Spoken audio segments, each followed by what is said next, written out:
हाँ तो जी प्यारे बच्चों नमस्कार। कैसे हैं आप सभी। आशा करते हैं कि आप सभी बहुत अच्छे होंगे, स्वस्थ होंगे और मन लगाकर पढ़ाई भी कर रहे होंगे। आज जो हम लोग पढ़ने वाले हैं क्लास 12th हिंदी का गद्य खंड का बाबू 4th नंबर चैप्टर का नाम है आपका अर्धनारीश्वर। ठीक है, और इसके जो लेखक हैं वो रामधारी सिंह दिनकर है। पहला वीडियो आपके पास आ चुका है और आशा करते हैं कि वो वीडियो आप देख लिए होंगे, तभी आपको समझ में आएगा। यानी कि संपूर्ण अर्थ जो है आज का वीडियो बहुत ही ज्यादा इंपॉर्टेंट रहने वाला है मेरे प्यारे स्टूडेंट्स। तो आपको क्या करना है, इस वीडियो को पूरे अच्छे तरीके से अंत तक देखना है। थोड़ा सा जो है ना वो 1 घंटा प्लस का वीडियो हो सकता है, तो आपको अच्छे तरीके से समझ के आपको स्टडी करना होता है। ठीक है, हम लोगों का ड्रीम क्या है, सबसे पहले हम लोग मोटिवेट हो जाते हैं। जो हम लोगों का ड्रीम है मेरे प्यारे स्टूडेंट्स, यानी कि 2026 में आप सभी एग्जाम जो दीजिएगा, चाहे आप साइंस के स्टूडेंट्स हैं, कॉमर्स के हैं, आर्ट्स के हैं, हम लोगों का जो ड्रीम है वो 450 प्लस है। क्या है, 450 प्लस मार्क्स हम लोगों को लाना है। ठीक है, इंटर में यानी कि 12th के बोर्ड एग्जाम्स में। कब, फरवरी 1 फरवरी से एग्जाम, 1 फरवरी से आपका एग्जाम शुरू हो जाता है, तो आप शुरू कर दीजिए यदि आप पढ़ना चालू नहीं किए हैं तो। और हिंदी सब्जेक्ट में कितना लाना है सर, तो हिंदी सब्जेक्ट में जो लाना है ना वो 95 प्लस मार्क्स लाना है हिंदी सब्जेक्ट में स्पेशल। ठीक है, देखिए 95 प्लस का लक्ष्य रखिएगा, तभी आपको 90 प्लस भी नंबर आ पाएगा। तो आपको क्या करना है, अच्छी तरीके से स्टडी करना है। 4th नंबर चैप्टर पर हम लोग पहुंच चुके हैं मेरे प्यारे स्टूडेंट्स। इसी तरह से हम लोग फुल चैप्टर यानी कि पूरा सिलेबस हम लोग पढ़ेंगे। तो आपको परेशान नहीं होना, हिंदी ग्रामर भी होगा, काव्य खंड भी होगा, गद्य खंड भी होगा। काव्य खंड गद्य खंड मिलाकर हम लोग 6 चैप्टर समाप्त कर चुके हैं और ये 7th नंबर चैप्टर ऐसा बोला जाए तो। ठीक है, तो चलिए हम लोग देख लेते हैं मेरे प्यारे स्टूडेंट्स, क्या होता है देख लेते हैं। यही है रामधारी सिंह दिनकर। ये कौन है, रामधारी सिंह दिनकर। ये सिमरिया बेगूसराय इनका जन्म स्थान है, यानी कि ये बिहार के हैं बाबू, और हम लोगों का आन बान शान है। ठीक है, तो चलिए इनके बारे में तो फर्स्ट वीडियो में देख ही लिए थे ना, यानी कि लेखक के बारे में, लेखक परिचय होता है, वो वीडियो आप लोग देख लीजिए, प्लेलिस्ट में आपको मिल जाएगा। फर्स्ट चैप्टर नहीं देखे हैं, सेकंड चैप्टर नहीं देखे, या काव्य खंड में कोई चैप्टर नहीं देखे हैं, नहीं समझ में आता है तो आप बार बार देखिए बाबू, 1 बार 2 बार में आपको समझ आ ही जाएगा। तो चलिए हम लोग देख लेते हैं जन्म कब हुआ था। 1908 में हुआ था, यानी कि कब हुआ था, 23 सितंबर, 23 सितंबर 1908 में इनका जन्म हुआ था बाबू। ठीक है, ये कौन है, रामधारी सिंह दिनकर जी हैं। कौन है बाबू, रामधारी सिंह दिनकर। दोनों फोटो उन्हीं का है। ठीक है, चलिए उसके बाद देख लीजिए, यह जो हम लोग पढ़ रहे हैं, यह पढ़ रहे हैं, क्या पढ़ रहे हैं, अर्धनारीश्वर जो है चैप्टर पढ़ रहे हैं। ये क्या है, भगवान शिव और पार्वती का आधा रूप है, कल्पित रूप है। यानी कि यहां पर आधा आधा आप फोटो देख रहे होंगे कि इधर कौन है, माता पार्वती जी हैं और इधर भगवान शंकर है। इधर कौन है, भगवान शंकर जी हैं और इधर माता पार्वती जी है। इन्हीं का आधा आधा रूप है। ठीक है, तो अर्धनारीश्वर चैप्टर में यही चीज हम लोग पढ़ेंगे, क्या समानता होना चाहिए पुरुष और औरत में। ठीक है, क्या एक होनी चाहिए, गुण होनी चाहिए या ना होनी चाहिए, वो पूरा जानकारी हम लोग पढ़ेंगे। पहले जो वीडियो आया था लेखक परिचय में, हम लोग सारांश उसमें बता दिए थे। अब हम लोग पूरे अर्थ को अच्छे तरीके से मेरे प्यारे स्टूडेंट्स जानेंगे। ठीक है, तो चलिए हर हर महादेव नाम लेकर हम लोग इस चैप्टर को शुरुआत करते हैं और पूरे अच्छे तरीके से हम लोग पढ़ेंगे। ठीक है, तो देखिए सबसे पहले लाइन में क्या लिखा हुआ है, सबसे पहले लाइन अर्धनारीश्वर। ठीक है, अर्धनारीश्वर शंकर और पार्वती का कल्पित रूप है। मैंने आपको बोला ना कि अर्धनारीश्वर जो है ना वो भगवान शंकर और जो है किनका, पार्वती जी उनकी पत्नी, उनका क्या है, वो है कल्पित रूप है। ठीक है, उसके बाद क्या है कि जिसका जिसका जिसका आधा अंग पुरुष और आधा अंग जो है वो औरत का है। क्या है, औरत का है। ठीक है, आधा अंग पुरुष है, आधा अंग क्या है, पुरुष, आधा अंग नारी। ठीक है, यानी कि औरत। उसके बाद देखिए क्या लिखा हुआ है कि एक ही मूर्ति की 2 आंखें। एक मूर्ति है, एक शरीर है तो एक ही मूर्ति है ना, उसमें 2 आंखें हैं। क्या है, एक ही मूर्ति के 2 आंखें, एक रहस्यमयी और दूसरी क्या है बाबू, विकराल है। रहस्यमयी जो है माता पार्वती जी की आंखें हैं। यहां पर ऑब्जेक्टिव क्वेश्चंस में पूछा भी जा सकता है कि माता का जो आंखें हैं वो किनका, माता पार्वती जी के जो आंखें हैं वो रहस्यमयी है। क्या है, रसमयी है। और दूसरा, ठीक है, दूसरा यानी भगवान शंकर जी का जो आंख है वो क्या है बाबू, विकराल है। वो क्या है, विकराल है। ठीक है, उसके बाद देखिए एक ही मूर्ति, क्या है, एक ही मूर्ति के 2 भुजाएं हैं। क्या है, एक ही मूर्ति के 2 भुजाएं हैं। उसके बाद एक त्रिशूल उठाए हैं, भगवान शंकर जी जो है वो त्रिशूल उठाए हैं, और दूसरी जो माता है वो चूड़ियां पहनी हुई है अंगुलियों में। ठीक है, अंगुलियों में वो क्या, अलकत्र से लाल, ठीक है, अलकत्र से लाल है, ठीक है। उसके बाद क्या लिखा हुआ, एवं एक ही मूर्ति के दो पांव, एक मूर्ति है दो पांव है, ठीक है। उसके बाद क्या है, एक जरीदार साड़ी से आवृत है, ठीक है, यानी कि माता जो है पार्वती जी वो साड़ी पहने हुए हैं। और दूसरा बागंबर से क्या है, बागंबर से ढके हुए हैं, यानी कि भगवान शिव जो है वो बाघ का जो शरीर में जो छाला होता है उसी का पहने हुए, वही पहनते हैं, ठीक है। यानी कि भगवान शिव जो है वही चीज पहनते हैं बाबू, वही चीज यहाँ पर लिखाया हुआ है। जैसा कि आप सभी जानते होंगे कि वो क्या पहनते हैं, बाघंबर, ठीक है, बाघ का जो वही चीज यहाँ पर लिखा हुआ है। आप समझ गए होंगे ना क्या लिखा हुआ कि अर्धनारीश्वर, ऑब्जेक्टिव क्वेश्चंस में पूछा जाएगा कि अर्धनारीश्वर किसका कल्पित रूप है, तो किसका है, भगवान शंकर, और जी किनका, शंकर और पार्वती जी का जो है वो क्या है, पार्वती जी का कल्पित रूप है, ठीक है। अब देखिए यहां पर क्या है, एक पंक्ति में समझाया गया, क्या है, एक पंक्ति में क्या समझाया गया है, देखिए अच्छे से, एक हाथ में डमरू और एक हाथ में बीना परम उदार। एक हाथ में भगवान शंकर जी जो हैं वो क्या है, और दूसरे हाथ में यानी माता जो है वीणा बजा रही है, वीणा लिए हुई है, ठीक है। एक नयन में गरल, एक जो आंख है, ठीक है, वो आंख क्या है बाबू, वो है क्या है, एक संजीवनी की धारा, ठीक है, यानी कि अमृत की धारा है, समझिए वो बहुत अच्छे हैं, ठीक है।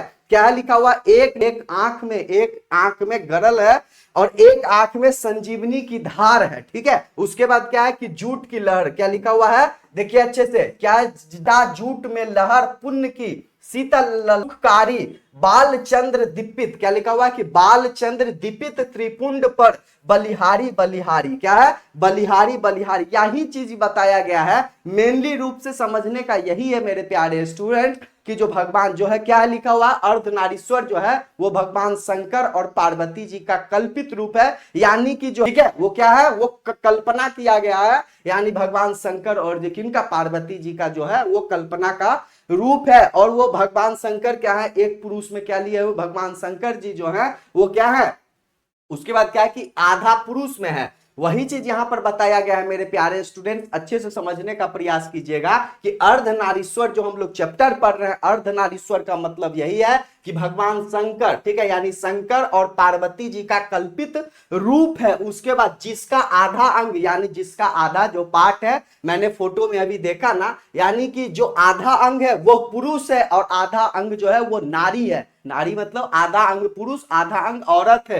एक ही मूर्ति, एक ही शरीर है, दो आंख है, दो पैर है, और एक आंख क्या है, एक आंख रहस्यमयी है और दूसरा आंख क्या है बाबू, विकराल है, ठीक है। और एक हाथ में क्या है, दोनों भुजाएं, दो भुजाएं हैं, एक में त्रिशूल और एक में चूड़ियां पहने हुई है, ठीक है, शंख बल लिए हुई है। वही चीज यहां पर बताया गया है मेरे प्यारे स्टूडेंट्स। और देखिए और क्या लिखा हुआ है, और यही चीज है कि एक मूर्ति के दो पांव है, दो पांव है, एक में क्या भगवान क्या पहने हुए हैं, साड़ी है, एक में साड़ी और दूसरे में बागंबर यानी बाघ का जो छाल होता है वो पहने हुए, वही चीज यहां पर बताया गया है, ठीक है। उसके बाद देखिए नेक्स्ट, देखिए स्लाइड में क्या है, देखिए यही चीज है कि स्पष्ट है, क्या लिखा हुआ, स्पष्ट है, यह कल्पना शिव और शक्ति के बीच पूर्ण समय में दिखने का निकाली गई है।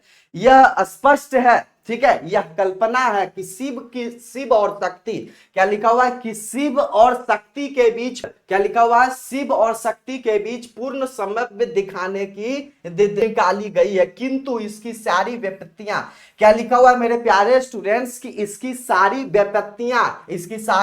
व्यापत्तियां वहीं तक नहीं रुकती, इसकी सारी व्यापत्तियां वहीं तक नहीं रुकती। अर्धनारीश्वर, क्या लिखा हुआ, अच्छे से समझने का प्रयास कीजिएगा।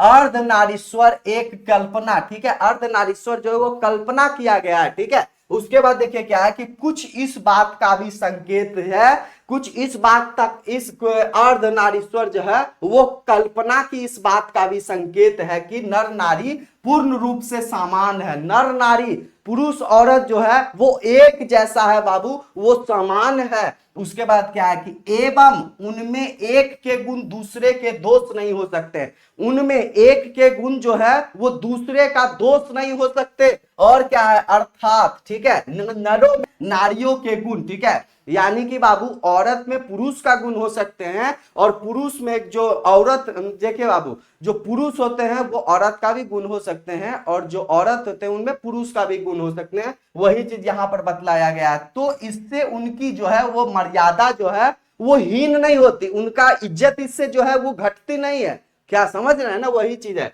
क्या है कि उनकी नहीं होती बल्कि उनकी पूर्णता में वृद्धि होती है, उनकी पूर्णता में जो है वो वृद्धि होती है, यानी कि कहीं भी कुछ भी जो ज्ञान है, ठीक है, तो उसमें क्या है पूर्ण रूप से वृद्धि होती है, यही चीज बताया गया। उसके बाद देखिए क्या है कि किंतु पुरुष, क्या है कि किंतु पुरुष और स्त्री में अर्धनारीश्वर का यह रूप आज कहीं भी देखने को नहीं आता।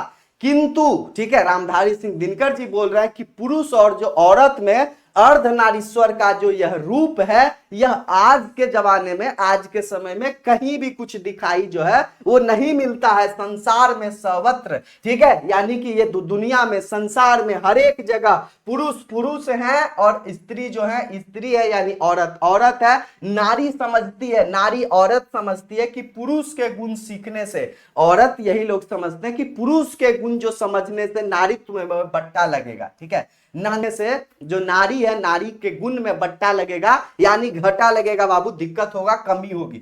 उसके बाद क्या है कि इसी प्रकार पुरुष भी समझते हैं, क्या है, इसी प्रकार पुरुष भी स्त्री योचित गुणों वाला, यानी कि जो स्त्री औरत लोगों का जो गुण होता है, जो काम होता है, वो गुणों को अपनाकर यानी सीख कर समाज में स्त्रोण कहलाने से घबराता है। क्या कहलाता है, कुछ भी यदि काम करेंगे ना घर में या फिर औरत वाला काम, तो उसे क्या होता है, घबराते हैं लोग, परेशान होते हैं कि उनको समाज में, घर में क्या बोला जाएगा, ठीक है, तो उससे वो होती है, वो घबराते हैं पुरुष लोग, ठीक है। यानी कि वही चीज बताया गया कि पुरुष जो है वो स्त्री का काम, यानी जो पुरुष हैं वो अपना औरत का काम नहीं कर रहे हैं, और जो औरत है वो पुरुष का काम नहीं करते हैं, वो एक दूसरे में कंफ्यूजन है बाबू, ठीक है। उसके बाद क्या है कि स्त्री यानी औरत और पुरुष, क्या लिखा हुआ है कि औरत और पुरुष के गुणों के बीच एक प्रकार का भेद हो गया है, ठीक है। औरत और पुरुष के बीच का जो काम है, जो चीज है, जो काम है ना, उसमें अलग बारा हो गया है, वही चीज यहां पर बताया गया है, ठीक है। रेखा है को लांघने में नर और नारी दोनों को भय लगता है, क्या है, दोनों को भय लगता है। तो लेखक यही चीज समझाना चाह रहे हैं, कौन, रामधारी सिंह दिनकर जी, कि उन लोगों में बंटवारा ऐसा हो गया है, किनमें, पुरुष और औरत में बंटवारा हो गया है, और वो लांघना नहीं चाहते, वो काम वो करना नहीं चाहते, वहां जाना नहीं चाहते, ठीक है। यानी कि अलग अलग वो बांट दिया गया है उनको, काम ये है या आपका वो चीज है, घर में रहना, ठीक है। तो वो चीज ऐसा जो है लेखक नहीं समझते हैं, ठीक है, लेकिन यहां पर आपके लिए बतलाया गया। और देखिए क्या है कि किंतु ऐसा लगता है कि, क्या है, किंतु ऐसा लगता है कि गुणों का बंटवारा करते समय, जो गुण है उसका जो है बंटवारा करते समय पुरुष ने, ठीक है, पुरुष ने औरत से उसकी राय नहीं पूछी, पुरुष ने औरत से उनकी राय नहीं पूछी, अपने मन में, क्या लिखा हुआ है कि अपने मन से उसने जहां चाहा, अपने मन से उसने जहां चाहा नारी को बिठा दिया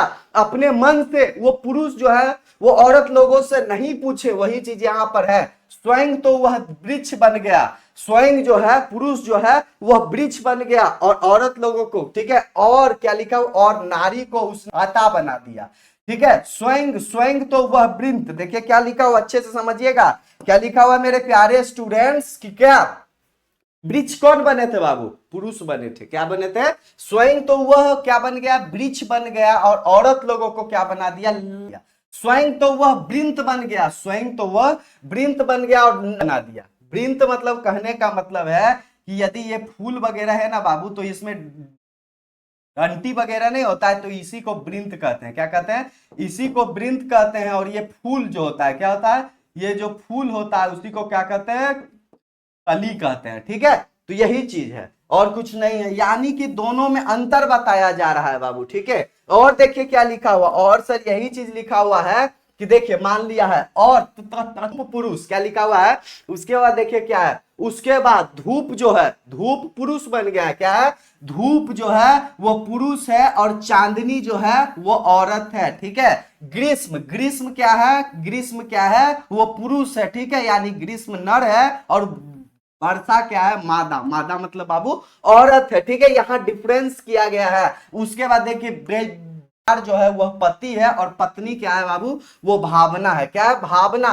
जहां भी कर्म का कोई क्षेत्र है, जहां भी काम का जो वो क्षेत्र है, अधिकार क्या है, अधिकार का कोई भूमि है, क्या लिखा हुआ कि जहां भी कर्म का कोई क्षेत्र है, अधिकार का कोई भूमि है, और का कोई सीधा उत्सव है, सीधा उत्सव है उस प्रकार का नहीं है। ठीक है, मुद्दा यही बोला जा रहा है। देखिए बाबू, यही चीज समझाया जा रहा है कि जहां भी लोग हैं वो उन दोनों में किया गया है कि ये पुरुष है, ये नारी है, ये औरत है, ये वही चीज, ये ऐसा चीज नहीं होना चाहिए। और जहां भी, ठीक है, यानी पॉलिटिक्स में देखिएगा तो अधिकतर लोग, यदि प्रधानमंत्री का यदि बात किया जाए तो सभी लोग जितने भी अभी तक भारत में बने वो क्या है, पुरुष है।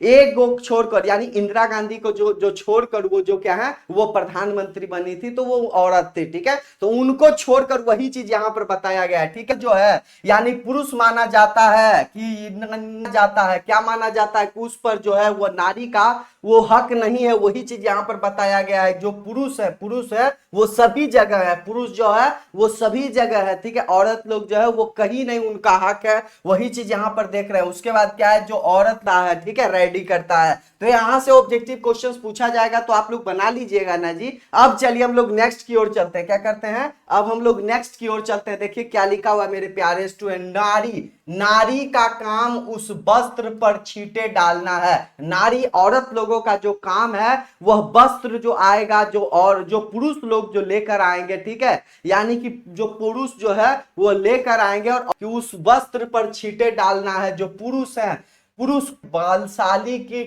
किसान जो मिट्टी को तोड़कर अन्न उपजाता है। ठीक है, देखिए वही चीज लिखा हुआ है मेरे प्यारे स्टूडेंट्स कि जो पुरुष है वो अन्न उपजाता है और औरत लोगों का काम क्या है, औरत लोगों दोनों को अछोरना बछोरना है, यानी फटकना है। ठीक है, तब खाना बनेगा। तो वही चीज है, यानी पुरुष लोगों का क्या काम है, जाकर खेती करना, और औरत लोगों का क्या काम है, जो अनाज है उपजाकर जो पुरुष लाएंगे उसको अछोरना, उसको साफ करना, उसको अलग करना, फटकना। वही चीज यहां पर बतलाया गया। उसके बाद क्या है, जो पुरुष है, नारियों की बेगम प्रभा नारी, उसमें लहर बनकर उठती फिर सिंहासन तो वह वस्तुतः क्या है, सिंहासन तो वह वस्तुतः राजा के लिए होता है, रानी उसके वागंब की शोभा मात्र है। जो सिंहासन होता है वह किसके लिए होता है, वह पुरुष के लिए यानी राजा के लिए होता है। और जो रानी है, रानी तो उसके वागंब की शोभना मात्र है। यही है। क्या लिखा हुआ है बाबू कि राजा की ग्रीवा, देखिए समझने का प्रयास कीजिएगा। क्या लिखा हुआ है कि राजा की जो है वो ग्रीवा और विशाल वक्षोदेश, ठीक है, राजा की ग्रीवा और विशाल वक्षोदेश, रानी उन पर मंदार हार बनकर झूलने के लिए है। रानी क्या है, वह झूलने के लिए। ठीक है, रानी क्या है, रानी उन पर हार बनकर झूलने के लिए है। राजा काया, क्या लिखा हुआ है, राजा काया और रानी छाया के प्रतीक है। जो राजा है वो राजा क्या है, राजा काया, और रानी जो है वो छाया का प्रतीक है। उसके बाद देखिए सत्य का साकार, क्या लिखा हुआ है, जो सत्य है, सत्य का साकार रूप, तो सत्य का साकार रूप तो राजा ही होता है। रानी की कल्पना, क्या है, रानी है कल्पना की रंगीन जाली और सपनों की मीठी मुस्कान, जो जीवन में उतरी, क्या है, जीवन तो वाह वाह और नहीं उतरी तो वाह वाह कहावत चल पड़ी है। समझ में आ रहा है ना क्या लिखा हुआ है मेरे प्यारे स्टूडेंट्स कि नारी का काम उस वस्त्र पर, जो औरत लोगों का काम है उस वस्त्र पर, ठीक है, जो वस्त्र है, जो कपड़ा है उस पर छींटे डालना है। और पुरुष का जो काम है वो क्या है, खेती करना। ठीक है, और जो अन्न उपजा कर लाएंगे उसको फटकना, उसको साफ करना औरत लोगों का काम है। और नारी जो है, सिंहासन तो वह वस्तुतः जो सिंहासन है वह राजा के लिए क्या है, उसके लिए होता है। ठीक है, यानी पुरुष के लिए होता है। रानी उसमें वागंब की शोभा मात्र है। उसके बाद क्या है, जो असलियत सत्य है, राजा की ग्रीवा और विशाल वक्षोदेश, सत्य है राजा का, सत्य है राजा की ग्रीवा और विशाल वक्षोदेश, रानी उन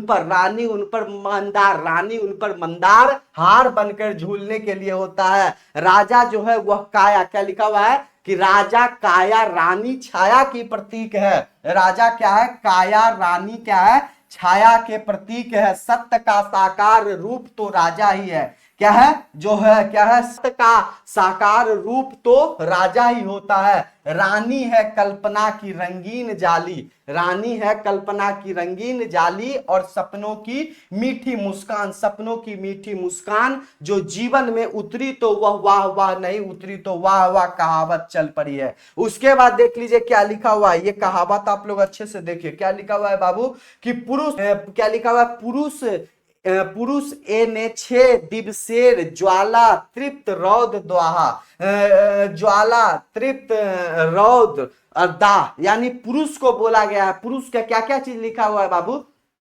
देखिए मेरे प्यारे स्टूडेंट्स, यहां से समझने का प्रयास कीजिएगा। अर्थ में यही चीज बताया गया है कि पुरुष के लिए, ठीक है, पुरुष के लिए ये सब चीज बोला जा रहा है। क्या क्या? ज्वाला बोला जा रहा है, ठीक है, ये तृप्त बोला जाता है, रौद्र बोला जा रहा है, दाह बोला जा रहा है, और कामनी एनएच यानी औरत लोगों को क्या बोला जा रहा है कि यामिनी शांति। क्या है? यामिनी है, शांति है, समरीन और वारीवा। क्या है? वारीबा है। पुरुष और स्त्री में यही चीज अंतर बताया गया है। उसके बाद देखिए अर्थ में यदि समझिएगा, और तृप्त, तृप्त धूप ये पुरुष की चीजें हैं। क्या है? वही चीज बताया गया है कि यह जो है क्या क्या, ये धूप है, ज्वाला है, तृप्त है, यह पुरुष की लाई हुई चीजें हो। और कामनी, क्या लिखा हुआ है? कामनी तो अपने साथ यामिनी की शांति लाती है। कामनी जो है अपने साथ, यानी औरत लोग जो है वो अपने साथ शांति लाती है, वही चीज यहां पर बताया गया है। ठीक है, चलिए नेक्स्ट पॉइंट देखिए क्या लिखा हुआ है मेरे प्यारे स्टूडेंट्स, आप लोग अच्छे से इसको समझने का प्रयास कीजिएगा। ठीक है, देखिए क्या लिखा हुआ है मेरे प्यारे स्टूडेंट्स कि किंतु कवि, किंतु कवि की यह कल्पना, क्या लिखा हुआ? किंतु रामधारी सिंह दिनकर की यह कल्पना झूठी है यदि आदि मानव और आदि मानवी, आदि मानव और जो आदि मानवी रहती थी यानी औरत लोग, वो आज मौजूद होते। क्या है? आज मौजूद होते। तो ऐसी कल्पना में सबसे अधिक आश्चर्य उन्हें ही होता। ऐसी कल्पना यदि जो है अलग अलग काम है, बंटवारा है, पुरुष अलग का काम है, स्त्री लोगों का अलग काम है, यह आदि मानव और आदि मानवी लोग होते हैं, यह बहुत ज्यादा आश्चर्य होते। और वे कदाचित कहते कि आपस में धूप और चांदनी का जब बंटवारा नहीं किया गया, आपस में चांदनी और धूप का बंटवारा नहीं हमने किया था। क्या है लिखा हुआ बाबू कि देखिए आपस में धूप और चांदनी का बंटवारा हमने नहीं किया था, तो हम तो साथ साथ जन्मे थे। क्या है? हम तो साथ साथ जन्मे थे तथा धूप और चांदनी, क्या लिखा हुआ कि हम तो साथ साथ जन्मे थे, जन्म लिए थे, और क्या है कि धूप और चांदनी में वर्षा और आतप के साथ ही घूमते भी थे बल्कि, ठीक है, यानी कि जब धूप रहता था, चांदनी यानी कि जब धूप रहता था, गर्मी रहता था, तो वो सब में तो हम लोग साथ साथ घूमते थे। ठीक है, बल्कि आहार संचय को भी हम साथ साथ निकलते थे। ठीक है, आहार के लिए, भोजन के लिए वो जब रहते थे ना, आदि मानव लोग भोजन के लिए वो जब जाते थे, जंगलों में रहते थे और घूमते थे, खाने के लिए वो फिरते थे। ठीक है, तो उस पे क्या होता था बाबू, वो साथ साथ जाते थे। ऐसा नहीं कि पुरुष जाते थे और स्त्री लोग, जो औरत लोग है वो घर में रहती थी। उस समय वो सब था ही कहां कुछ। और उसके बाद देखिए अगर कोई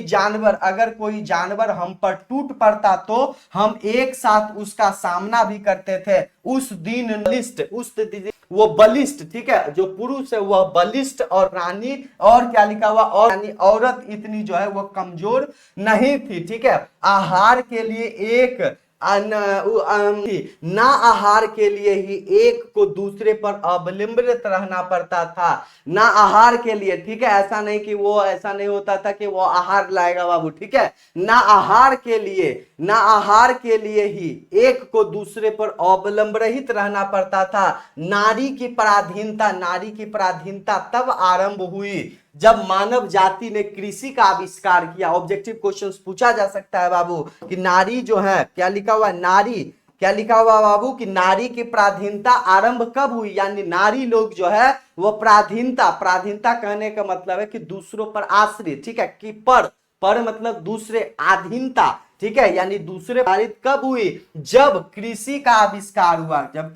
जब कृषि का आविष्कार मानव जाति ने किया था, तब जो है यह आरंभ होना शुरू हो गया। उसके बाद क्या है कि नारी घर में और पुरुष बाहर रहने लगे।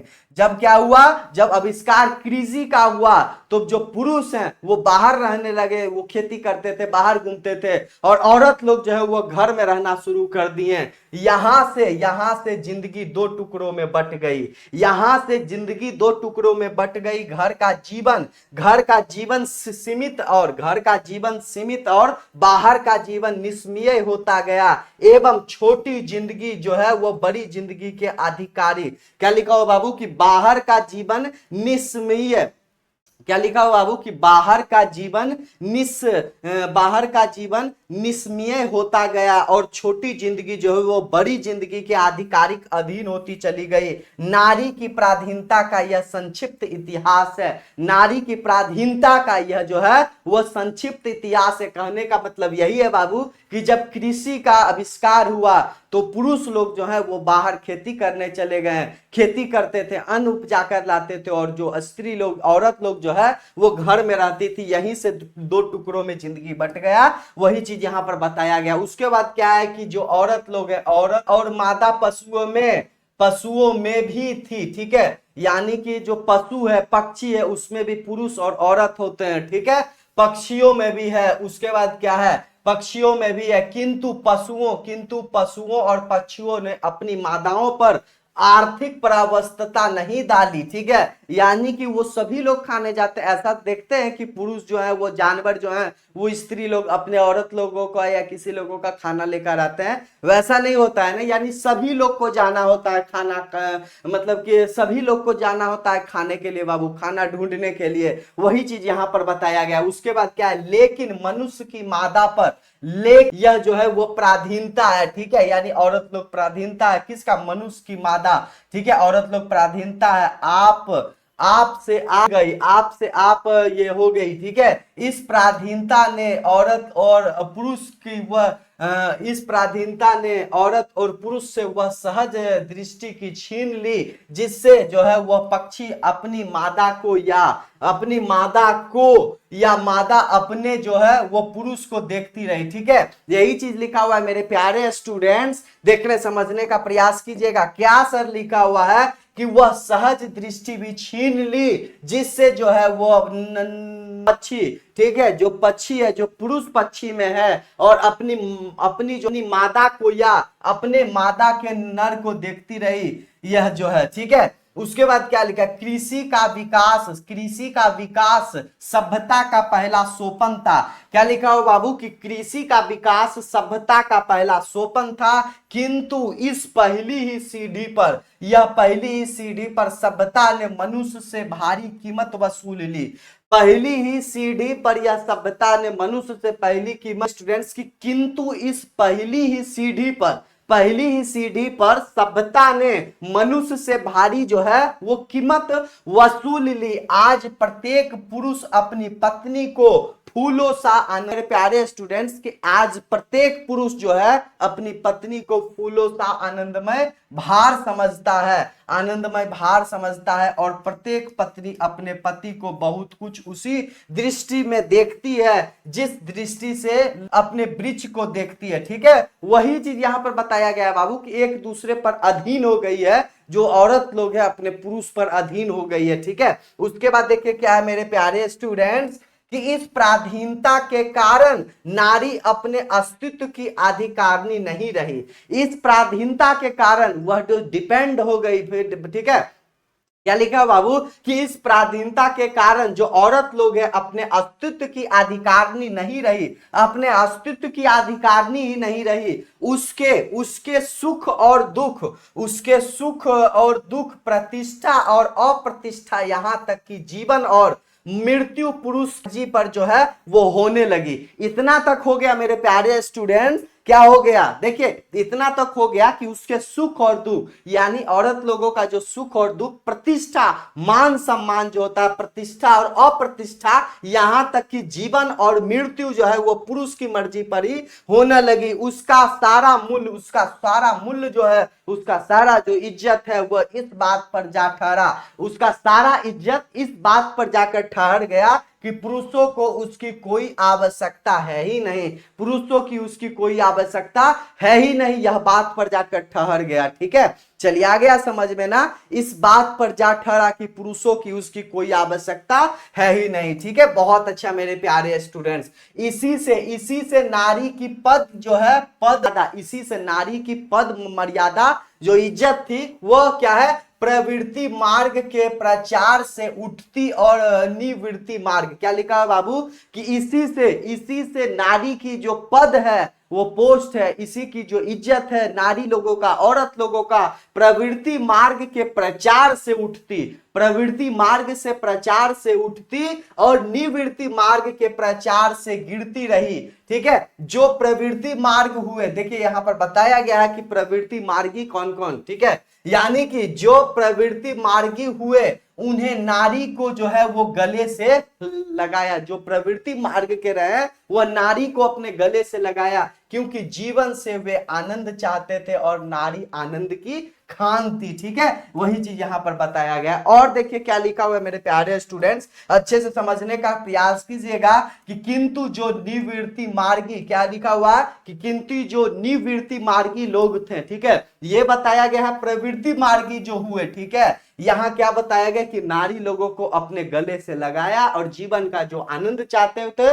वह जो है, और क्या लिखा हुआ, क्योंकि जीवन से वे आनंद चाहते थे। ठीक है, और नारी आनंद की खान थी। उसके बाद क्या कि किंतु वह क्या है, किंतु जो निवृत्ति मार्ग निकले, किंतु जो निवृत्ति मार्ग निकले उन्होंने जीवन के साथ नारी को भी अलग ढकेल दिया। जो निवृत्ति मार्ग के जो लोग थे, क्या जो निवृत्ति मार्गी लोग थे वह जीवन के साथ नारी को भी ढकेल दिया, क्योंकि नारी ने लिखा हुआ, क्योंकि नारी उनके किसी काम की चीज नहीं थी। प्राचीन विश्व में जब व्यक्तित्व, क्या लिखा हुआ बाबू कि क्योंकि नारी उनके जीवन, क्योंकि देखिए क्या लिखा हुआ अच्छे से समझिएगा बाबू, क्योंकि नारी उनके किसी काम की चीज ही नहीं थी। प्राचीन विश्व में जब वैश्विकृत मुक्ति की खोज मनुष्य जीवन की सबसे बड़ी साधना मानी जाने लगी, तब झुंड के झुंड विवाहित लोग संन्यास लेने लगे। बुद्ध भगवान जैसे थे ना, तो उसी लोग, सभी लोग जो है वो संन्यास लेने लगे। क्या बाबू, उसी लोग संन्यास लेने लगे, झुंड का झुंड लोग संन्यास लेने लगे। ठीक है, और क्या है कि उनकी आभाग्नि पत्नियां के सिर पर जीवित और वैद्य का पहाड़ टूटने लगा। ठीक है, वो जीवित आखिर कैसे लगे, सभी लोग जो है वो छोड़कर, ठीक है, झुंड का झुंड जो शादी किए हुए लोग थे, यानी कि जिनका शादी हो गया था, विवाहित लोग, वो लेने लगे, वो जाने लगे बाबू। ठीक है, उसके बाद क्या है कि उन आंसुओं की कल्पना कीजिए, उन आंसू की कल्पना की, वो छोड़कर सभी लोग गए बाबू। ठीक है, अब उनका क्या होगा, वही चीज है कि उन आंसुओं की कल्पना कीजिए जो उन अभाग्नियों की आंखों से बहते होंगे, उन अभाग्नियों की आंखों से बहते होंगे। वो कल्पना कीजिए जिनके पति परमार्थ लाभ के लिए उनका त्याग कर दिया, जिनके पति, जिनके हस्बैंड परमार्थ लाभ के लिए उनका त्याग कर दिया, उन लोगों को छोड़ दिया। उसके बाद क्या है कि जिनके पति परमार्थ लाभ के लिए उनका त्याग कर दिया, यानी अपने औरत को छोड़कर सन्यास के लिए चले गए। वही चीज यहां पर बताया गया है कि उन बेबसी का भी ध्यान लाइए जो इस अनुभूति से उठती होगी, या अनुभूति से उठती होगी। आखिर जो सन्यास लेता है वह निष्ठुर है, कायर और कठोर नहीं। क्या है, कायर और कठोर नहीं, और क्या है, बल्कि पुण्यात्मा, साहसी, शायद सबसे बड़ा वीर और हाय री नारी। ठीक है, तो समझ में आ गया ना, यही चीज है, कुछ ज्यादा है ना मेरे प्यारे स्टूडेंट। आपको ऑब्जेक्टिव क्वेश्चंस होगा तो एक दो क्वेश्चंस इस चैप्टर से पूछ लिया जाता है। ठीक है, तो आप लोग अच्छे से समझने का प्रयास कीजिएगा कि यहाँ प्रवृत्ति मार्गी बताया गया है और निवर्ती मार्गी बताया गया है। प्रवृत्ति मार्गी में यही चीज बताया गया है कि नारी को जो है वो पुरुष जो है वो गले से लगाया, और क्या लिखा हुआ, निवृत्ति मार्गों में क्या बताया गया है मेरे प्यारे स्टूडेंट कि जिनका शादी ब्याह हो गया था वो क्या है, सन्यास के लिए अपने औरत को छोड़कर वो चले गए। ठीक है, तो वह जो औरत है जिनका शादी हो गया तो उन पर समझिए क्या बीतता होगा, वही चीज यहां पर बताया गया है। ठीक है, और देखिए क्या लिखा हुआ है बाबू कि जो इन परिस्थितियों से हारकर स्वेच्छा अपने आप को सचमुच ही पुण्य की बाधा और पाप की खान मानकर पछाड़ खाकर रह जाती थी। ठीक है, यही चीज यहां पर बताया गया है ना। उसके बाद देखिए क्या है कि बुद्ध और महावीर ने कृपया करके नारियों को भी भिक्षु ही होने का अधिकार दिया था, किंतु यह अधिकार भी नारी के हाथ सुरक्षित ना रह सका। जो बुद्ध थे, भगवान बुद्ध जो थे और महावीर भगवान, ठीक है, भगवान बुद्ध और महावीर जी, ठीक है, ये सभी लोग जो है वो नारी लोगों को, औरत लोगों को जो है, उन लोगों को भी भिक्षुक होने का अधिकार दिया था, संन्यास लेने का। लेकिन यह संन्यास जो है वो मनुष्य भी छीन लिया। जैनों के बीच, जैन धर्म होते हैं, जैनों के बीच जब दिगंबर संप्रदाय निकला, तब धर्माचार्य नारियों की धर्माचार्य नारियों की भी छूनी होने वाली बात से घबरा उठे और धर्म पुस्तक में उन्होंने एक नियम क्या लिखा, एक नियम का विधान किया, एक न्यू नियम, ठीक है, एक न्यू नियम का उन्होंने विधान किया। नारियों का भिक्षुनी होने का अर्थ, नारियों का भिक्षुनी यानी संन्यास लेने का जो अर्थ है भिक्षु के बाबू, यही चीज लिखा हुआ है कि जैन, ठीक है, जैन धर्म होते हैं ना, तो जैनों के बीच जब दिगंबर संप्रदाय निकला, वो तब धर्माचार्य नारियों की भिक्षुनी होने वाली बात से घबरा उठे, परेशान हो उठे। धर्म पुस्तक में उन्होंने क्या लिखा, धर्म पुस्तक में उन्होंने एक न्यू नियम यानी एक नियम बनाया। उसमें यही है कि विधान किया गया, नारियों का भिक्षुनी होने का व्यर्थ है, नारियों का भिक्षुनी नहीं होना है, व्यर्थ है, ठीक है, बर्बाद है, क्योंकि मोक्ष नारी जीवन में नहीं मिल सकता। मोक्ष जो है वो नारी जीवन में नहीं मिल सकता। नारियों घर में ही रहकर दान पुण्य करे, औरत लोग जो है वो घर में रहकर ही दान पुण्य करे और उस दिन की प्रतीक्षा करे जब उनका जन्म पुरुष योनि में होगा।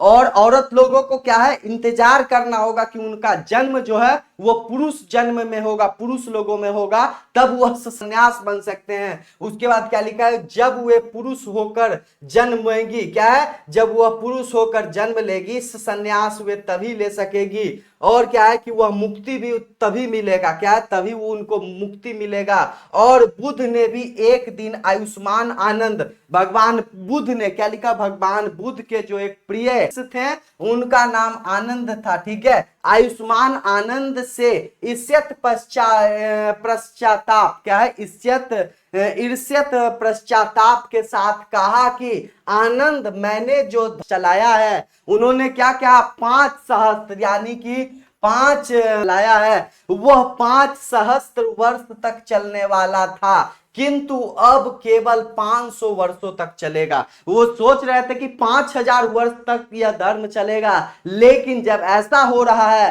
तो किनको बोले थे, बुद्ध भगवान जो है वो आनंद जी जो उनका शिष्य थे, परम शिष्य, उनको बोले कि यह जो धर्म है बाबू वह 500 वर्ष, कितने, 500 वर्ष तक ही चलेगा, क्योंकि नारियों को मैंने भिक्षुनी होने का अधिकार दे दिया है। क्या है, नारियों को मैंने भिक्षुनी होने का अधिकार दे दिया है, वही चीज यहां पर बताया गया है, ठीक है। और देखिए क्या लिखा हो मेरे प्यारे स्टूडेंट्स कि धर्म साधक महात्मा और साधु लोग जो हैं वो नारियों से भय खाते थे, औरत लोगों से भय खाते थे। और विचित्र की बात तो यह है कि इनमें से बहुत सारे जो महात्मा साधु लोग हैं वो शादी तो किए, वो बाबू शादी किए, लेकिन फिर भी नारी लोगों का उन्होंने क्या किया, उन्होंने शिकायत किया, ठीक है। वही चीज यहां पर बताया गया कि उन्होंने शादी किया लेकिन शिकायत भी किया। उसके बाद जी जो है वो दोहा में क्या लिखे हैं, देखिए यहां पर बताया गया है, ठीक है, क्या लिखा हुआ है कि नारी तो है, क्या लिखा हुआ मेरे प्यारे स्टूडेंट्स कि नारी तो हम हूं कली तब ना किया विचार। देखिए यही चीज लिखा हुआ है कि औरत लोग, ठीक है, नारी तो हम हूं करी तब ना किए विचार, जब जानी तब परिहरी नारी महाविकार, ठीक है। ये कौन बोले थे, वो क्या है कि नारियों की यह अवहेलना हमारे अपने काल तक ही पहुंची है, नारियों का यह अवहेलना जो है अब हमारे अपने काल तक ही पहुंची है। वर्नार्ड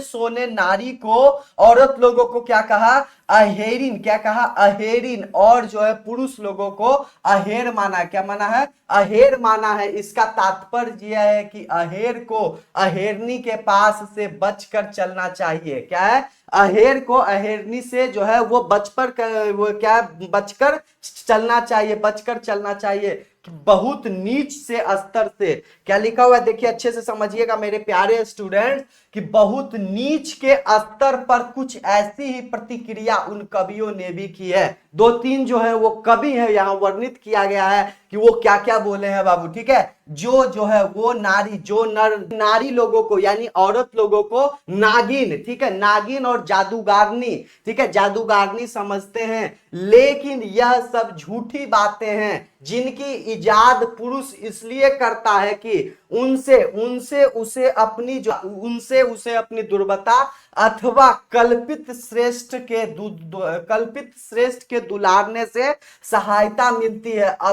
असली में विकार नारी में ही है, और जो पुरुष है, ठीक है, जो पुरुष में भी तथा नाग और जादूगर के गुण भी नारी से कम नहीं। क्या लिखा हुआ, जो पुरुष है, ठीक है, पुरुष में भी जाग और जादूगर के गुण नारी से में कम, पुरुष में अधिक होते हैं, पुरुष में जो है अधिक होते हैं। अखेट तो मुख्यतः पुरुष का ही स्वभाव है। अखेट जो है अखेट जो है वो मुख्यतः वो पुरुष में ही है, वो स्वभाव है, वही चीज यहाँ पर बताया गया है। और देखिए क्या लिखा हो मेरे प्यारे स्टूडेंट्स, यहाँ पर मेरे प्यारे स्टूडेंट्स की इन सबसे भिन्न रविंद्रनाथ टैगोर, प्रसाद और प्रेमचंद्र जैसे जो है वो कवि जो है वो जो रोमांटिक चिंतनों में जो है वो कौन कौन, रविंद्रनाथ टैगोर जी, प्रेमचंद्र और प्रसाद जी जो है वो रोमांटिक चिंतनों की में नारी का जो वह रूप प्रकट किया है वह उसका अर्ध नारीश्वर रूप नहीं है। प्रेमचंद्र कहते हैं, क्या लिखा हुआ है देखिए यहां से मैं आप लोगों को बता रहा हूं कि देखिए बाबू क्या लिखा हुआ कि प्रेमचंद्र ने कहा है कि पुरुष जब नारी के गुण लेता है तब वह क्या बन जाता है, वह क्या बन जाता है, देवता बन जाता है। जब वह पुरुष, ठीक है, यानी पुरुष लोग जो है नारी यानी औरत लोगों का गुण जब लेता है तब वह देवता बन जाता है। किंतु नारी जब जो है वो औरत का गुण जब सीखती है तब वह क्या बन जाती है, राक्षसी बन जाती है। क्या बन जाती है, राक्षसी बन जाती है। देख रहे हैं ना कैसा सोच है बाबू, क्या है कि प्रेमचंद्र जी कह रहे हैं कि पुरुष जब नारी का गुण लेता है, जब पुरुष जो नारी का गुण लेता है, देखिए बाबू क्या लिखा हुआ, पुरुष जब नारी का गुण लेता है तब बन जाता है देवता। लेकिन जब औरत लोग जो है जब पुरुष का गुण लेता है तब वह राक्षसी बन जाती है। इसी प्रकार प्रसाद जी भी इंडा के, इसी प्रकार प्रसाद जी के विषय में यदि यह कहा जाए जी की इंडा में भी विषय यदि यह कहा जाए कि इंडा वह नारी है जिसने पुरुषों के गुण सीखे हैं, तो निष्कर्ष यही निकलेगा कि प्रसाद जी भी नारी को पुरुषों को क्षेत्र से अलग रखना चाहते थे। और रविंद्रनाथ का मत तो और भी स्पष्ट है, ठीक है। ये क्या है, ये प्रेमचंद्र जी का है, और क्या है, प्रसाद जी का भी अर्थ यही है कि वो पुरुष को और स्त्री लोग औरत लोगों को अलग रखना चाहते थे, ठीक है। वो ऐसा नहीं चाहते थे बाबू कि साथ में वैसा हो। और देखिए ये रविंद्रनाथ टैगोर जी, अब देखिए बाबू रविंद्रनाथ टैगोर जी क्या बोले हैं वो हम लोग देख लेते हैं। क्या है कि देखिए बाबू क्या लिखा हुआ है कि रविंद्रनाथ टैगोर जी क्या लिखे हैं, नारी यदि नारी है छुदु छुदु धरनी शोभा छुदु आली छुदु मोला वासा छुदु सुमधुर छले भांगी में पलके पलके फुटाए जराए बांके बंधे हो से कंधे सेवाए सोहाए छेपे, ये सब लिखा हुआ है, ठीक है। इसका मतलब देखिए अर्थात, ठीक है, नारी की सार्थकता, क्या लिखा हुआ मेरे प्यारे स्टूडेंट्स की नारी की सार्थकता उसकी भंगिमा के मोहक। देख लीजिए बाबू इसका अर्थ क्या हुआ, मतलब कि वो रविंद्रनाथ टैगोर जी बोले हैं, यही चीज बोले हैं मेरे प्यारे स्टूडेंट कि नारी की सार्थकता उसकी भंगिमा के मोहक और आकर्षण होने में है। यह कि भंगिमा का मोहक जो है उनका आकर्षक होने में है। केवल पृथ्वी की शोभा, केवल आलोक, क्या है, केवल पृथ्वी की शोभा, केवल प्रेम की प्रतिमा बनने में है कर्म कृति। और देखिए क्या लिखा हो कि, और देखिए और देखिए क्या लिखा हो बाबू कि कर्म कर्म कृति वीर्य बल शिक्षा दीक्षा लेकर वह क्या करेगी। ठीक है, यानी कि रामधारी, और देखिए क्या लिखा हो मेरे प्यार यानी कि कहने का मतलब है यही मेरे प्यारे स्टूडेंट कि रविंद्रनाथ टैगोर जी अपने भाषण, रविंद्रनाथ टैगोर जी जो बोल रहे हैं कि शिक्षा दीक्षा लेकर जो नारी है, जो औरत लोग है, वो क्या करेगी। उनको तो है वो आकर्षण का केंद्र है। ठीक है, वो भंगिमा मोहक और आकर्षण होने में है, वो क्या है, अपने को सजने संवरने में लगा है। वही चीज है, पृथ्वी की जो शोभा है, केवल पृथ्वी की शोभा, केवल आलोक, क्या लिखा हुआ है, केवल पृथ्वी की शोभा, केवल पृथ्वी की शोभा, केवल आलोक, केवल प्रेम की प्रतिमा बनने में है। ठीक है, पृथ्वी की शोभा, आलोक, प्रेम की प्रतिमा बनने में है, कर बनने में है। कर्म कृति वीर्य बल और शिक्षा दीक्षा लेकर वह क्या करेगी औरत लोग, वही चीज है, यानी कि वो तीनों लोग वो अलग ही सोच रहे हैं। और देखिए क्या लिखा हो बाबू कि मेरा अनुमान है कि ऐसी परिस्थितियों को लाएं अभी भी बुरा नहीं मानती। आदत जो है वो अभ्यास उनका अंत मन यही कहता है। नारी जीवन की सार्थकता पुरुष को रिझाकर रखने में है। यह सुनना उन्हें बहुत अच्छा लगता है कि नारी स्वप्न है, नारी सुगंध है, नारी वह पुरुष की बाह पर झूलती हुई जूही की माला है, नारी और मंदार का हार है, किंतु यही वह पराग है जिसे अधिक से अधिक उड़ेल कर हम वह अधिक से अधिक पुरुष नारियों के भीतर उठने वाले स्वातंत्र के स्फुलिंगों में को मंद रखना चाहते हैं। स्फुलिंगों के क्या लिखा हुआ कि स्फुलिंगों, देखिए बाबू यही चीज है कि स्फुलिंगों को, सुस्वतंत्र के स्फुलिंगों को मंद रखना चाहते हैं। ठीक है, चलिए कुछ ज्यादा है नहीं। उसके बाद अगला क्या लिखा हुआ है, देखिए अच्छे से समझिए। सख्त काल समाप्त हो गया है, अब नारी विकारों की खान पुरुषों की बाधा नहीं मानी जाती है। वह प्रेरणा का उद्गम शक्ति स्रोत पुरुषों की कलंकित की महोषधि हो उठी है, फिर भी नारी अपनी सही जगह पर नहीं पहुंची। पुरुष नारी से अब यह कहने लगा कि तुम्हें घर से बाहर निकलने की क्या जरूरत। जो पुरुष है वो नारी से कहने लगा कि अब तुम्हें घर से बाहर जो है वो निकलने की क्या जरूरत, कमाने को तो मैं अकेला काफी हूं, तुम घर बैठो, खर्च जो है वो किया करो। जो पुरुष है बाहर निकलने, पैसा कमाने, काम करने की क्या जरूरत, मैं हूं ना, आप घर में बैठो और खर्च करो, वही चीज यहां पर है। किंतु इतना ही यथेष्ट मानी है, नारियों को सोचना चाहिए कि पुरुष ऐसा कहता क्यों है। औरत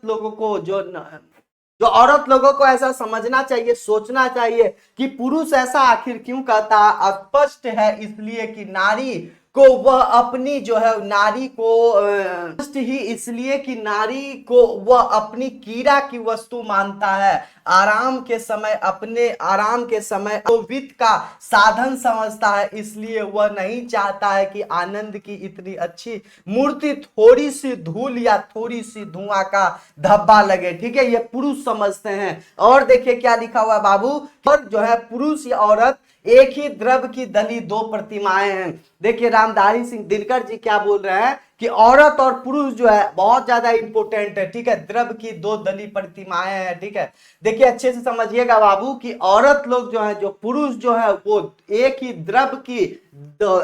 द्रव्य की दो प्रतिमाएं हैं। आरंभ में दोनों बहुत कुछ समान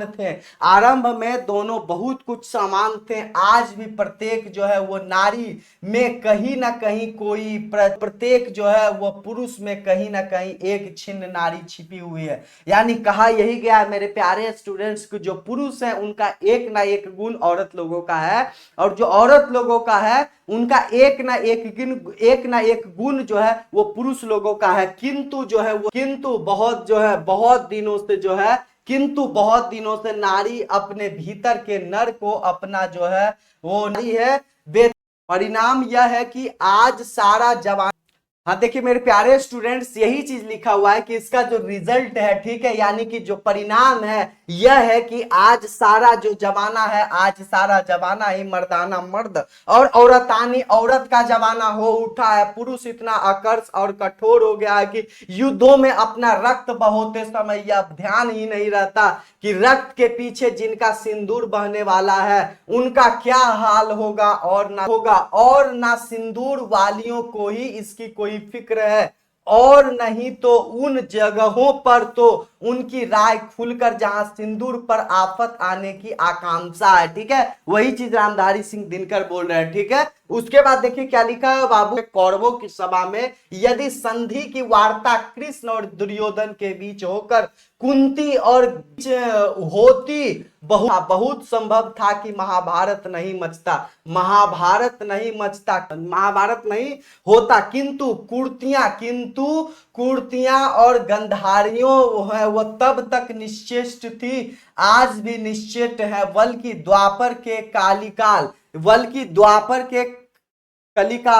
के समय तब वह पहुंचते पहुंचते वे अपने भीतर की जहां कहीं फूलों का प्रदर्शन और रोशनी वस्त्रों की हाट है, नारियों अपने मन समा होती है, नारियों अपने मन से वही जो है वो जमा होती है। जिन कांडों से फूलों के बाग उजड़ते और रोशनी वस्त्रों के बाजार जलकर खाक हो जाते हैं, उनके संचलन और नियंत्रण का सारा भार उन्होंने पुरुषों पर डाल रखा है। आधी दुनिया उछलने कूदने, आग लगाने और उसे बुझाने में लगी हुई है, और आधी दुनिया फूलों की सैर में है। आधी दुनिया जो है वो फूलों की सैर में है बाबू। बहुत ज्यादा गर्मी है ना, तो आप सभी देख रहे होंगे। ठीक है, यानी पूरा पसीना पसीना। उसके बाद देखिए, औरत लोगों के प्रचलित संबंधों का मनोविज्ञान प्रभाव संसार के इतिहास पर आ खड़ा है। जब तक यह संबंध नहीं सुधरता, शांति के मार्ग पर सादी बाधाएं दूर नहीं होगी।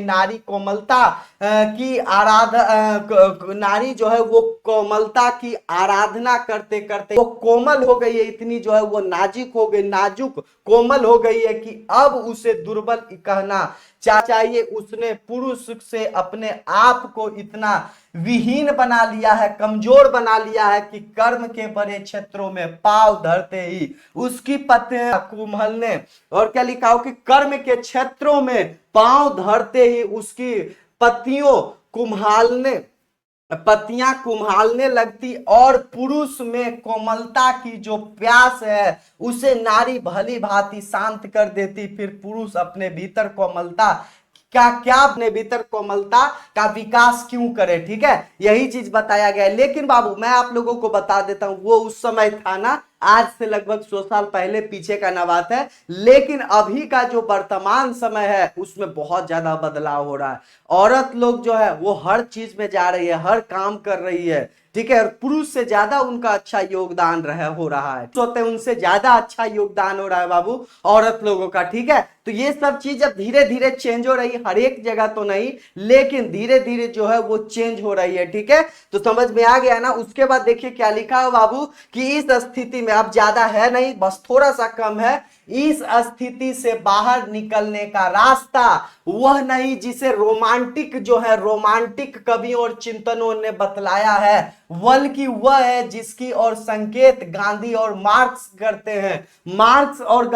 हैं, वो होना चाहिए निवर्तियों मार्गी। क्या लिखा हुआ है कि निवर्ती मार्गियों की से दूर भागने की बात तो नीरी मूर्खता की बात है, और भोगवादियों के समान नारी के नीरे भोग को वस्तु मान बैठना और भी गलत है। नारी केवल जो है वो नर रिझाने अथवा उसे प्रेरणा देने को नहीं बनी है। जीवन यज्ञ में उसका भी अपना हिस्सा है, और वह हिस्सा घर तक ही सीमित नहीं है, बाहर भी है। और पुरुष अपना कर्म क्षेत्र जिसे मानता है वह नारी का भी कर्म क्षेत्र है। जो पुरुष है वह अपना कर्म क्षेत्र जो मानता है वह नारी का भी हक है बाबू, नारी का भी कर्म क्षेत्र है। नर और नारी यानी पुरुष और स्त्री ठीक है, औरत, दोनों के जीवनों उद्देश्य एक ही है, जीवन का यही उद्देश्य है। यह अन्याय है कि पुरुष तो अपने उद्देश्य की सिद्धि के लिए मनमाए विस्तार का क्षेत्र अधिकृत कर ले और नारियों के लिए घर का छोटा कोना छोड़ दे। ऐसा नहीं है कि आजकल के जमाने में औरत लोग है घर में बैठने वाली है बाबू, समझ रहे हैं ना, तो वो भी लोग जो है वो अपना सब चीज कर ही रही है ना, पढ़ रही है ना। उसके बाद देखिए हर फील्ड में है, जीवन की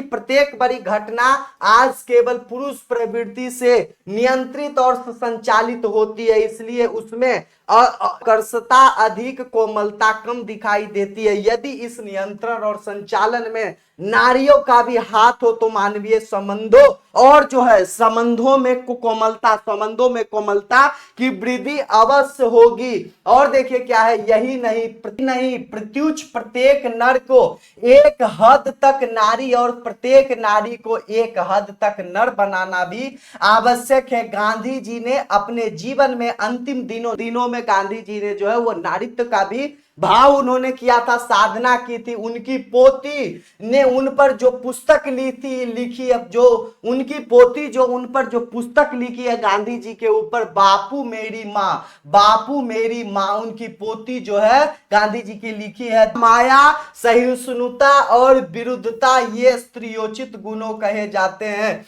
किंतु क्या इन्हें अंगीकार करने से पुरुष और पौरुष में कोई दोष आने वाला है? दया, माया और सहिष्णुता ही नहीं भीरुता का भी एक अच्छा पक्ष है जो मनुष्य को अनावश्यक विनाश से बचाता है। उसी प्रकार अध्यावस, देखिए बाबू क्या है कि उसी प्रकार अध्यावास, साहस, सुरता का भी वर्ण करने से भी नारीत्व की मर्यादा नहीं घटती। समझ रहे हैं ना, मर्यादा नहीं घटती। अर्धनारीश्वर केवल इसी बात का ही प्रतीक नहीं है। अर्धनारीश्वर जो चैप्टर है सिर्फ इसी बात का प्रतीक नहीं है कि नारी और यानी कि औरत और पुरुष जब तक अलग, औरत और पुरुष जो है जब तक अलग तब तक दोनों अधूरे हैं। पुरुष और औरत लोग हैं जब तक अधूरे हैं बाबू, अलग है तब तक अधूरे ही है ना। बल्कि इस बात का भी दोनों अधूरे हैं, बल्कि इस बात का भी कि पुरुष में नारीत्व की ज्योति जगे, पुरुष में भी नारीत्व की ज्योति जगे, और यह है कि प्रत्येक नारी में पौरुष का स्पष्ट आभास हो। यही है मेरे प्यारे स्टूडेंट, लास्ट में रामधारी सिंह दिनकर जी बोल रहे हैं कि पुरुष में भी औरत लोगों का गुण हो, औरत का भी पुरुष लोगों में गुण हो, तो उसमें कुछ दिक्कत वाली बात जो है वो नहीं है, ठीक है। उसके बाद देखिए क्या लिखा हुआ है, उसके बाद क्या लिखा हो मेरे प्यारे स्टूडेंट, यही देख रहे हैं ना, यही है कौन, माता पार्वती जी और भगवान शंकर जी, ठीक है, और इनके दो पुत्र। तो यहाँ पर आप लोग देख रहे होंगे कि अर्धनारीश्वर चैप्टर में हम लोग पढ़े हैं, ठीक है, यानी इंड हो चुका है। ये पंक्ति के बाद क्या है कि प्राण प्राण में सजी कुसुम क्यारी, यानी कि ये पृथ्वी क्या होता है बाबू, पृथ्वी, ठीक है, क्या होता है बाबू, पृथ्वी मांगती है कि प्राण प्राण में जो है वो पृथ्वी जो है वो चाह रही कि उनके प्राण प्राण में कुसुम मतलब फूल का जो है वो क्यारी रहे, यानी चारों बगल जो है वो फूल ही रहे। सपन में गूंज सत्य की पुरुष में नारी, सपना में वो गूंज उठता है, सत्य जो है वो सही से गूंज उठता है बाबू कि पुरुष में नारी और नारी में पुरुष है। वही चीज यहाँ रामधारी सिंह दिनकर जी बोल रहे हैं, ठीक है। और लास्ट में देखिए मैं आप लोगों को बता देता हूं कि यहां से आप लोग पीडीएफ नोट्स लेने के लिए इस नंबर पर बाबू संपर्क कर सकते हैं, क्या 7667140322 के नंबर पर आप पीडीएफ ले सकते हैं। यहां से आप सभी व्हाट्सएप कीजिए या फिर आप कॉल कर सकते हैं, ठीक है। भगवान शंकर जी का नाम लेते हुए इस चैप्टर को हम लोग इंड करते हैं। कैसा लगा यह वीडियो आप सभी जरूर कमेंट करके बताइएगा बाबू, ठीक है। और इस वीडियो को जितना ज्यादा हो सके शेयर कीजिए, क्योंकि विद्यादानी का जो आप फैमिली है आप ही के शेयर से यह बड़ा होने वाला है। तो आप सभी जितना ज्यादा हो सके आप लोग शेयर कीजिएगा। अंतिम में बाबू यही है कि लास्ट में जो आप लोगों का वीडियो आएगा उसमें ऑब्जेक्टिव क्वेश्चन, सब्जेक्टिव क्वेश्चंस जितना भी रहेगा हम सब यहां से देखने वाले हैं, ठीक है। यानी एक भी क्वेश्चन जो भी किताब में वो छूटेगा नहीं, उससे बाहर भी क्वेश्चंस हम लोग कराएंगे, और ऑब्जेक्टिव क्वेश्चंस तो इतना रहेगा कि पूछिए मत बाबू, ठीक है। यानी वो भी वीडियो आप लोग देखिएगा, ये वीडियो तो आप लोग समझ ही गए होंगे ना। आशा करते हैं कि सब चीज यहां पर आपके लिए बताया गया है, ठीक है। व्हाट्सएप पर आप लोग संपर्क कीजिए, कॉल भी कर सकते हैं, ठीक है। चलिए भगवान जी का नाम लेते हुए इस चैप्टर को हम लोग समाप्त करते हैं मेरे प्यारे स्टूडेंट्स, ठीक है। तो बहुत बहुत धन्यवाद, बेस्ट ऑफ लक मेरे प्यारे स्टूडेंट्स।